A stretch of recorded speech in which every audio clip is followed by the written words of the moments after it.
അവന്മാരും ഇതുപോലെ അവന്മാർക്കും എൻ്റെ മോൻ്റെ ജീവിതം തകർത്തവനെ പിന്നെ അവൻ ജീവിക്കണമെന്ന് ഞാൻ ആഗ്രഹിക്കില്ല. സ്വാഭാവികമല്ലേ അത്, കൊല്ലാൻ തന്നെ തോന്നണം. ഭാര്യ അല്ലാഞ്ഞിട്ടും വിധവയായി ജീവിക്കേണ്ടി വന്ന ഒരു പെൺകുട്ടി രേവതി തൻ്റെ കാമുകൻ്റെ കൊലയാളികളെ നിയമത്തിന് മുന്നിൽ എത്തിക്കുന്നവരെ അടങ്ങിയിരുന്ന വാശിയിലാണ് ഈ പെൺകുട്ടി. വല്ലാത്തൊരു അവസ്ഥയാണ് മോളുടെ ഇരിപ്പ് കണ്ടിട്ട്. ആ ഫോട്ടോയും പിടിച്ചുകൊണ്ട് 24 മണിക്കൂറും ഇത് കണ്ടോ. കൊച്ചു പിള്ളേരാണ്, അവർക്ക് ഈ പറഞ്ഞ 10-22 വയസ്സേ ഉള്ളൂ. ആദ്യത്തിന് എത്ര വയസ്സുണ്ടായിരുന്നു? 23. മോക്ക് എത്ര വയസ്സുണ്ട്? 22. 23-22 വയസ്സുള്ള 2 പേരാണ്, ആദിത്യനും രേവതി. അപ്പോൾ അവർക്ക് എന്താ പറയുന്നത്, ഒരുപാട് ഈ പ്രായത്തിനിടയ്ക്ക് ഒരുപാട് കാര്യങ്ങൾ പറഞ്ഞിട്ടുണ്ടാകും, ജീവിതത്തെ പറ്റി ഒരുപാട് സ്വപ്നങ്ങൾ കണ്ടിട്ടുണ്ടാകും. നിങ്ങളുടെ കല്യാണത്തിന് നിശ്ചയമെല്ലാം കഴിഞ്ഞതല്ലേ അല്ലേ? നിങ്ങൾ എങ്ങനെ പരിചയപ്പെടുന്നത്? എങ്ങനെയായിരുന്നു? +2 സ്കൂളിൽ വെച്ചുള്ള പരിചയമായിരുന്നു അല്ലേ? നിങ്ങൾ ബന്ധുക്കളുമാണല്ലേ? അപ്പോൾ അങ്ങനെ നിങ്ങൾ ഇഷ്ടം തുടങ്ങി. ചേട്ടനാണ് അങ്ങോട്ട് പറഞ്ഞ് മോളെ ഇഷ്ടമാണെന്ന് പറഞ്ഞത്.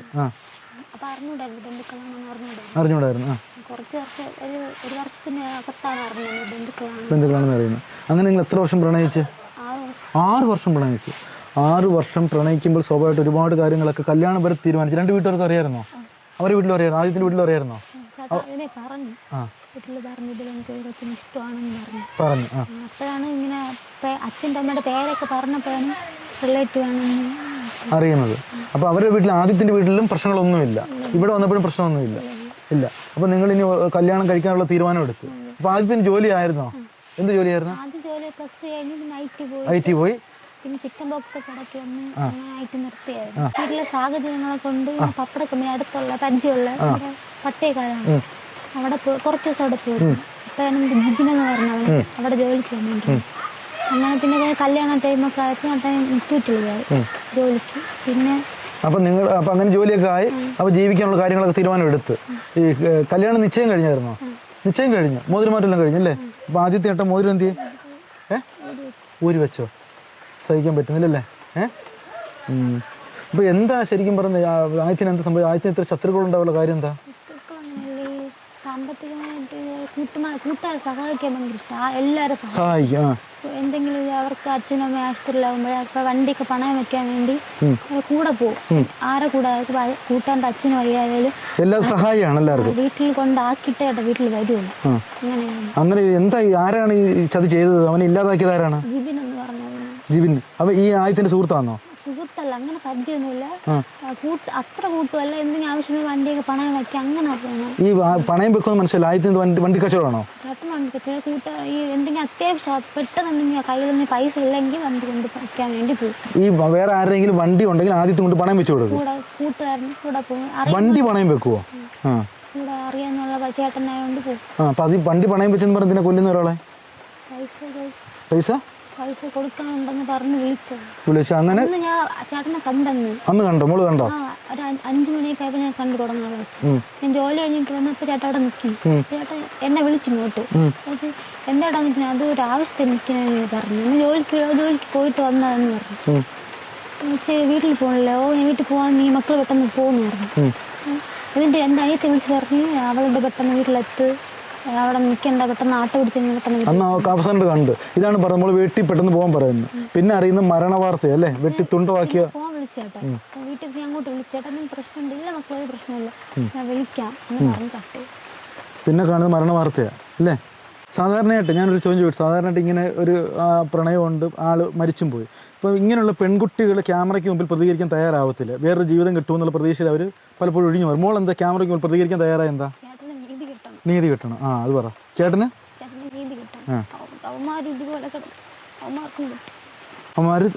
അകത്ത് കിടക്കണം അല്ലേ? അതായത് യാതൊരു മാറ്റവും ഇല്ല. അത് ആ നീതി കിട്ടുന്നവർ പോരാടും അല്ലേ? മോക്കൊരു ജീവിതം നാളെ വേണ്ടേ? അങ്ങനെ ചിന്തിക്കുന്നില്ലേ? അതെന്താ? അവന് പകരം വേറെ ആരും കാണാൻ പറ്റുന്നില്ലേ? അപ്പോൾ ഇവിടുത്തെ ഒരു മോൻ തന്നെയാണ് നിങ്ങൾക്ക് നഷ്ടപ്പെട്ടത്. അപ്പോൾ ഈ മോളുടെ അവസ്ഥ വലിയ കഷ്ടമാണല്ലോ, ഇങ്ങനെ ആഹാരം കഴിക്കാതെ. അപ്പോൾ ശരിക്കും പറഞ്ഞാൽ സാധാരണയാണ് ഞാൻ കണ്ടുവരുന്നത്, ഈ ആണുങ്ങൾ മരിച്ചു കഴിഞ്ഞാൽ ഒരുപക്ഷെ കെട്ടാൻ പോകുന്ന പെണ്ണ് നമ്മുടെ മുമ്പിൽ പ്രതികരിക്കുന്നത്. പക്ഷെ മോൾ ഇങ്ങനെ ധൈര്യപൂർവ്വം പ്രതികരിക്കുള്ള കാരണം എന്താ? അമ്മയൊരു മോനെ പോലെ കണ്ടു തുടങ്ങിയായിരുന്നു അല്ലേ? എല്ലാ കാര്യങ്ങളും അവനെ വിളിച്ച് സംസാരിക്കും. എൻ്റെ ഭർത്താവ് എന്നാലും എന്തൊരു കാര്യം അവനെ വിളിച്ചാണ് സംസാരിക്കുന്നത്. അപ്പോൾ നിങ്ങൾ എന്തായാലും അമ്മമാരെ കുടിക്കിട്ടേ അടങ്ങത്തുള്ളൂ അല്ലേ? ഈ കുഞ്ഞു വല്ല ആഹാരം വല്ലതും കഴിക്കുന്നുണ്ടോ? സമയത്ത് ഉറങ്ങുന്നത് എപ്പോഴും ചിന്ത മാത്രമാണോ? ഞാൻ വല്ല വാരി കൊടുത്താൽ കഴിക്കും. അത്രേ ഉള്ളൂ. പെട്ടെന്നൊരു ദിവസം ഒരാൾ ഇല്ലാതാകുമ്പോൾ ബുദ്ധിമുട്ടല്ലേ? ഇനിയിപ്പോൾ ഇത് പറഞ്ഞ് മനസ്സിലാക്കണ്ടേ? അല്ലെങ്കിൽ കൊച്ചിനെ എന്താണ് ഉദ്ദേശിക്കുന്നത്? ഇങ്ങനെ പറഞ്ഞ് മനസ്സിലാക്കണം. അവൾ മനസ്സ് മാറുന്നുണ്ടോ? കുറേശ്ശെ മാറുന്നുണ്ടോ? അപ്പോൾ ഓർമ്മകളിൽ നിന്നൊക്കെ മാറാൻ അമ്മ പറഞ്ഞിട്ടും കേൾക്കുന്നില്ല അല്ലേ? കുറച്ച് ദിവസം പിടിക്കും. പക്ഷെ അവള് രണ്ടും കൽപ്പിച്ചാണല്ലേ? അവന്മാരെ തൂക്കിയെ രംഗത്ത് വരത്തോളം പറഞ്ഞിരിക്കും അല്ലേ? അവ ഒരു തെറ്റും ചെയ്തിട്ടില്ലല്ലോ. അവന്മാരല്ലേ ഇങ്ങോട്ട് വന്നത്. വീട്ടിലിരുന്ന പിള്ളേനെ വിളിച്ച് വരുത്തി, കൂട്ടുകാരനാണ് വിളിച്ച് വരുത്തിയത്. ഇവിടെ ഒത്തീർപ്പാക്കാനാ പൈസ അന്നേരം കൊടുക്കും. അവൻ സ്കൂളിൽ പഠിച്ചിരിക്കുന്ന സമയത്താണ് ഇങ്ങനെയുള്ള വിവരം ഞങ്ങൾ അറിയുന്നത് തന്നെ.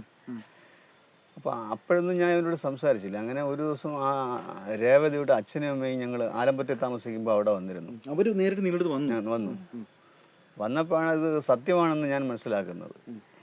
അപ്പോൾ അവരിങ്ങനെ പറഞ്ഞു, സീരിയസ് ആണ് സംഭവം മനസ്സിലായി. അതെ അതെ, അത് 2-3 വർഷത്തിന് മുമ്പായിരുന്നു.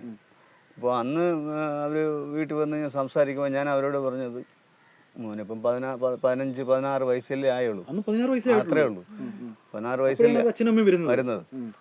16 വയസ്സല്ലേ ആയുള്ളൂ. അപ്പോൾ ഈ കൊച്ചിന് 15 വയസ്സാണ്. കൊച്ചിനും 15 വയസ്സാണ്. ഇവർ രണ്ടുപേരും ഓലത്താന്ന് വിക്ടറി ഹയർ സെക്കൻഡറി സ്കൂളിലാണ് പഠിച്ചത്. ഞാൻ പറഞ്ഞു, ഇപ്പോഴും നമ്മൾ ഈ വിഷയം സംസാരിക്കേണ്ട ഒരു വിഷയമല്ല ഇത്. ഒരു വളരട്ടെ, വളർന്ന് ഒരു കരയിലെത്തട്ട്, എത്തിയതിനു ശേഷം നമുക്കിതിനെക്കുറിച്ച് ആലോചിക്കാമെന്ന് പറഞ്ഞ് സന്തോഷമായി പിരിഞ്ഞു. പിന്നെ വീണ്ടും ഇവർ കാണുകയും ഉണ്ട്. അപ്പോൾ അതിന് ശേഷം അവർ അച്ഛനമ്മയും പോയതിനു ശേഷം ഞാൻ എന്നെ വിലക്കി. ഇങ്ങനെ അവർ വന്നിരുന്നു, അത് നിനക്കിപ്പോൾ ഞാൻ ഉറപ്പിക്കണമെന്നൊന്നും പറഞ്ഞില്ല. കല്യാണം നടത്തണം എന്ന് പറഞ്ഞു. നിങ്ങളുടെ അഭിപ്രായം എന്ന് വെച്ചാൽ അപ്പം അതിനുള്ള മറുപടിയാണ് ഞാൻ പറഞ്ഞത്. വരട്ടെ, സമയമുണ്ട്, നമുക്ക് ആലോചിക്കാം എന്നാണ് ഞാൻ അവരോട് പറഞ്ഞത്. എന്നിട്ട് അവനോട് ഞാൻ ഉപദേശിച്ചു, നീ ഇങ്ങനെ വരരുത്, ഇപ്പോഴും നിനക്ക് പഠിക്കേണ്ട പ്രായമാണ്, കല്യാണം നടത്താനുള്ള പ്രായമല്ല, നീ പഠിച്ചൊരു കരയിലെത്ത്, എന്നിട്ട് നമുക്ക് നോക്കാമെന്ന് മോനോട് ഞാൻ പറഞ്ഞു. എന്ന് പറഞ്ഞു. അതിനുശേഷമാണ് പിന്നെ വീണ്ടും ഇവർ തമ്മിൽ എടുക്കുന്നത്. 6 വർഷം, 6-7 അങ്ങനെ എന്തോ വർഷം എന്തോ ഒരു പ്രേമിച്ചിരുന്നു എന്ന് പറഞ്ഞു. അപ്പം മോൻ ജാതകം കൈമാറുന്ന സമയത്ത് എൻ്റെ അടുത്ത് പറഞ്ഞു, അച്ഛാ ഇപ്പോൾ കല്യാണം വേണ്ട, അവർക്കൊരു ഉറപ്പിന് വേണ്ടിയാണ് ഈ ജാതകം കൈമാറുന്നത്, അത് സമ്മതിക്കണമെന്ന് പറഞ്ഞു. അങ്ങനെയാണ് സമ്മതിച്ചത്. ഈ സമയത്തൊക്കെ നിങ്ങളുടെ ഒരു മൗന അനുവാദം ഉണ്ടായിരുന്നു അല്ലെ? നല്ല കുട്ടിയാണ്, കുഴപ്പമില്ല. അതെ അതെ അതെ. കല്യാണത്തിന് വേണ്ടി നിങ്ങൾ ആഗ്രഹിച്ചു. വാസ്തവം ഒരു ജോലി കിട്ടട്ടെ നിങ്ങൾ ആഗ്രഹിച്ചു. അതെ അതെ അതെ അതെ. ഒരു വിലക്ക് ഒന്നും പറഞ്ഞില്ല? ഇല്ല, വിലക്ക് ഞാൻ പറഞ്ഞില്ല.